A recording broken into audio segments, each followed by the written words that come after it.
Welcome back. 8:38 is your time. An atmospheric castle, a prince in turmoil, and a battle between good and evil.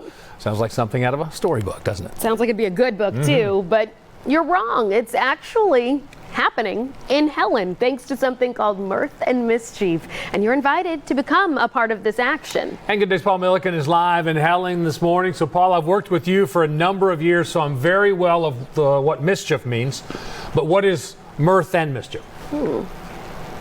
Which one of us is the smoldering prince? Which one of us is the royalty in turmoil right now? I mean, he's definitely smoldering over there, but I feel like I am too. One of us is about to be in a storybook fantasy come to life. There's a battle of good and evil happening inside a real castle in Helen. It is Mirth and Mischief. So you asked the question, Buck, what is Mirth and Mischief? A lot of people have been asking this question. It is truly a live, immersive, theatrical experience. It opens on Friday, and we are getting the first live look this morning. There are cirque acts, there's music, there's dancing, there's an incredible story playing out around you, there's puppetry, and it's all happening at Uhuburg Castle thanks to this creative force right here, Kelly Nelson, and our tremendous longtime friend, choreographer, Bubba Carr. It is so great to see you both. First of all, Kelly, you have been planning this for a very long time, like for a decade. How do you feel now that we are days away from the opening of Mirth and Mischief? It's incredibly exciting. It's a little surreal, I'm not gonna lie. Yeah, it feels like walking through a waking dream, honestly. I'm sure it really does, because this has been a long journey. But I've gotten so many emails from people saying, I've seen this thing on Instagram. It's called Mirth and Mischief. It's happening in Helen. What is it? So how do you answer this question? It's a complex answer, really, because it's like nothing the Southeast has ever seen before. Yeah. It's immersive theater in its truest form inside a site-specific location, a castle. So the guest is not just observing, but they're part of the storyline. So they have a role with the interaction. So it begins with some performative elements, cirque, dance, virtual reality projection mapping, but then you wander through candlelit corridors and find other plays within the play that also fill out the storyline. So there's an overarching story, and you can play a live game if you want to. Oh, I love that. So you really are part of the story as you roam through this castle, which, by the way, you found a real castle. We found a real castle. This place is amazing. So this is an actual building that already existed up here in Helen, and you've taken it over for this show. Indeed. It's a true Renaissance castle. Yeah. It's enormous, as you saw from the 14-foot. Oh, it's incredible. Yeah. That scale, you're really not prepared for this scale when you see this place. Yeah, but just amazing. Up here on top of a mountain by itself, Yeah. no neighbors, just treetops. Yeah, you really feel transported. So Bubba Carr, I love that as we're doing the interview, you are working, you are still choreographing. So talk about your vision for this. When Kelly came to you and said, this is what we're doing, how did you design the performative elements? Well, we had the aerialists. We choreographed them first. Yeah. So I went to Orlando to do that. And then a month later, we started working with the dancers so we can incorporate both ground and air. And I think both the elements together really play well to tell the story. Yeah. Because the whole story is about the universe and our place in the universe and the connection with that. Yeah, and so the idea, the style here is very magical. It's very whimsical, right? Yes. The contemporary dance is very ethereal and emotional and brings a human element to the moon goddess who's there, and then the torturous prince, and then his dark side, and then there's other light that comes in with nature, really. So everything really explodes in color and vibrancy. It is so beautiful. I have one final question. Now, she is doing amazing up there on that moon hanging from the sky, but you know that I love to be dangled from heights on live television. Is there any chance I can get up there this morning? Yes, we can get you in a unitard and put you right up there. You said every word I wanted to hear, Bubba Carr. Thank you very much. So this is your first look at Mirth and Mischief, and I am joining the show later this morning. Buck Lanford, you heard that right. Paul Milliken, La la la la la la, hanging from the la. sky. All the things you want on live television are happening. I'll tell you, Paul, that's a risk I'm willing to take, you being up on that thing high above the stage. Me The whole dangling. unitard thing, that's a risk I'm not willing There's to a take. safety hold. There's a safety hold. All right, I'm not going anywhere. I don't know if you heard the second part. I'm not willing to take the risk of seeing you in a unitard. I'm not willing to take that risk. Okay. All right. Well, too we bad. lost one Too viewer. bad. This is a magical land where dreams We've come lost true. a lot more than one. I guarantee you, if that's the case. I rebuke that. They're sticking around. They'll duke it out. Paul, thank you. All right, Paul, thanks. Mirth and Mischief officially launches this Friday, May 2nd, with adults-only shows on Fridays and Saturdays, a family fun schedule for Sundays. For times and for ticket information, follow the links on our website, fox5atlanta.com. Just look for the story under the Good Day section. Welcome back. Well, it's an epic adventure set in a real-life castle, and you're invited to be a part of the action. Mirth and Mischief is a live immersive theater experience, and this morning we're getting an exclusive first look at the show. Good Day's Paul Milliken is live in Helen this morning. It's like a fantasy movie come to life. That's what I'm getting out of this, Paul. Well, let's be honest. It's your fantasy come to life, Elise Edie, because you love this kind of stuff. You love the dragons and the damsels in distress and the tortured prince. That's what this is. It is Mirth and Mischief. It is one of a kind. Trust me, you will not find anything else like this, not just in Georgia, but probably in the entire Southeast. And it starts on Friday, right up here in Helen. Hanging out with Vitaly, who is the man behind the aerialist work, including mine. Now, be honest with me, all right? You can tell me it's not going to hurt my feelings. How did I do on my first aerial lift?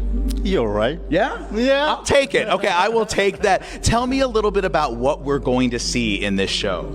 Oh, it's magical. Obviously, guys, you just see in a teaser, but it's a lot more. So please come join us for these magical moments. Yeah, the idea is that we as the audience are part of the story. So we're walking around this real castle up in Helen, and we're seeing these amazing performers around us who are telling a story. What kind of aerial work is happening?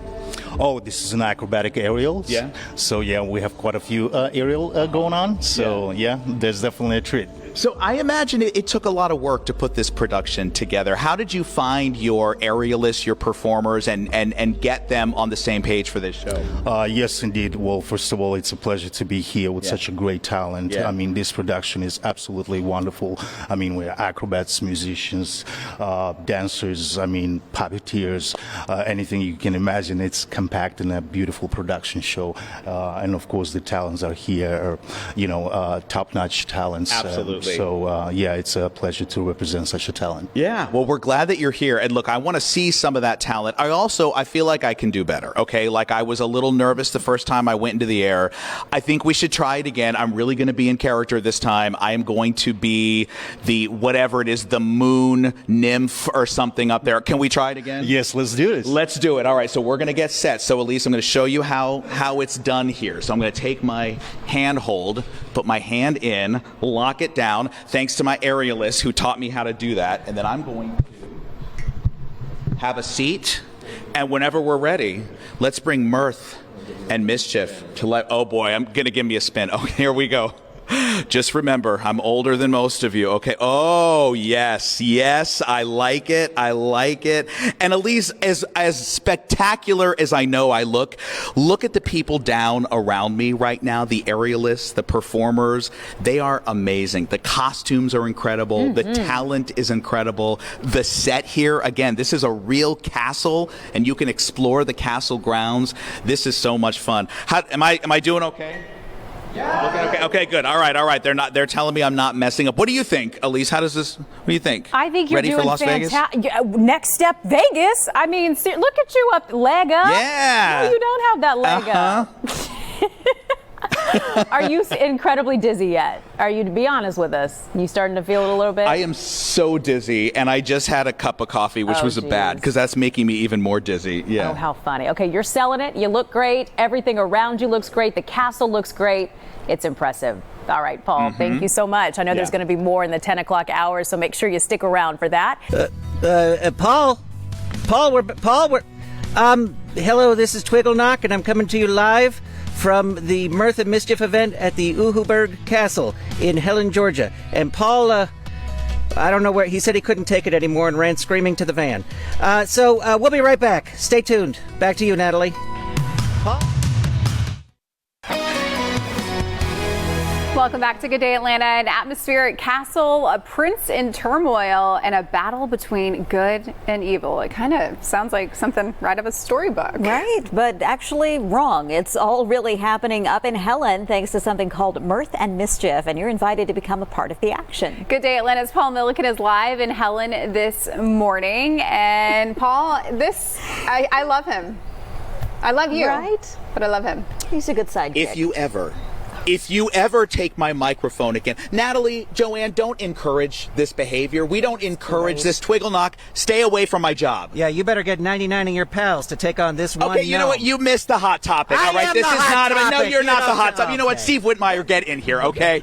We are live in Helen, hanging out with the legendary director of puppetry here, the great Steve Whitmire, and Twiggle Knock as well. Good to see you. Thank you. I'm glad to be here. Yeah. So Mirth and Mischief is basically this big, live, immersive theatrical show. People walk through, they are swept up into a story. What role do the puppets play here? Well, they are sort of the inhabitants of the castle ground. There's a whole story going on here that people will be immersed in when they're here. Yeah. But these guys, like, Twiggle Knock is like the last of the gnomes.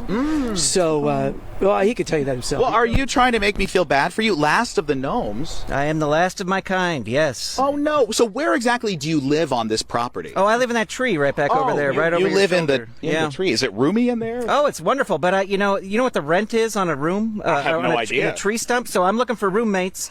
If anybody out there, anyone watching, how fun was it to start from scratch and design characters to fit this world? Well, it was excellent. I came up here with Kelly, who originated this whole concept, and we've actually been talking about it for decades, I think. Yeah. And with it actually happening, to walk around this whole castle, and you pass a spot and you say, well, that's a perfect spot for a puppet character. Here's a perfect spot for a puppet character. Yeah. So they're popping out of places. Yeah. So you're sort of using the landscape to inform where the puppets are going to be and how they'll fit into the story. Exactly. And then we should just tease too. I've heard a rumor that there's maybe a dragon somewhere on this property. There is a dragon. We couldn't quite get him to wake up yet. Well, it's early. All right, it's early. He's very grouchy. You don't want to mess with him. Yeah, I'm not going to go wake him up. He can stay asleep as far as I'm concerned. Oh, wait, you and the dragon are not friends? No, we dated for a while, but it's over now. Oh, wow. Well, now that sounds like a hot topic. All right, so we'll definitely get to that. Steve Whitmire, I want to brag on you for a minute, just in case you guys don't know. I mean, this is a legend in the puppet world, performed with the Jim Henson Company and the Muppets, starting in what year again? Oh, God, 1978. And tell some of the characters that you are behind, the characters we know and love. Let's see. The first big character I did was probably Rizzo the Rat. He's a small, big character. Yeah. And eventually, when Jim Henson passed away, I was Kermit for about 30 years. Yeah, incredible. Are you still inspired by the way your work inspires young people?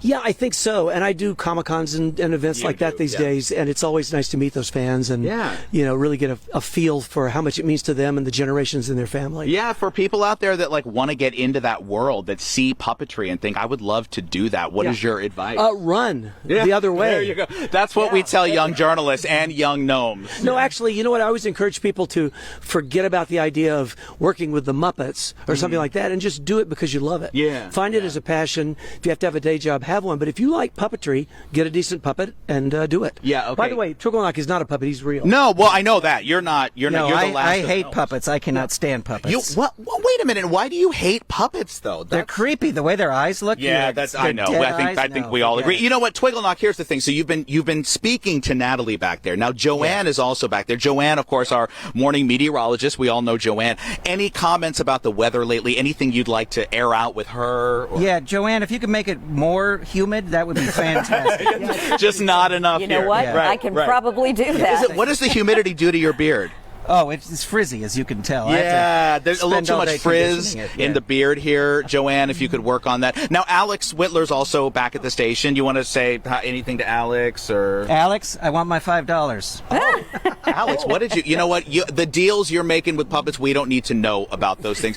Steve Whitmire, pleasure to see you. Thank you, Paul. Good to see you. Twiggle Knock, I guess a pleasure to see you. It was a pleasure. Thank you, it was Paul. before you stole my microphone. Be honest with me, okay?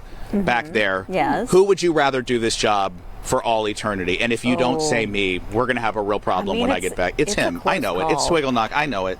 Don't ask a question you don't want to know the answer Okay, to. but I do have a favorite. So quick and witty. I know. I do have a favor to ask of you, Paul, though. Can you put your face down right Okay, next you got it. to Twiggle Knock? Oh. Because Okay, Minus do the you beard, see a I see a resemblance? strong resemblance. Like, seriously, this is you in like 80 years. So wait a minute. Maybe I'm the last of the gnomes. Maybe you're not alone, Twigglenut. Oh, to be stuck with you. Great, fantastic. Last of the gnomes, the one and only Paul Milliken. Ladies and gentlemen. Gosh, it was amazing. This segment was incredible.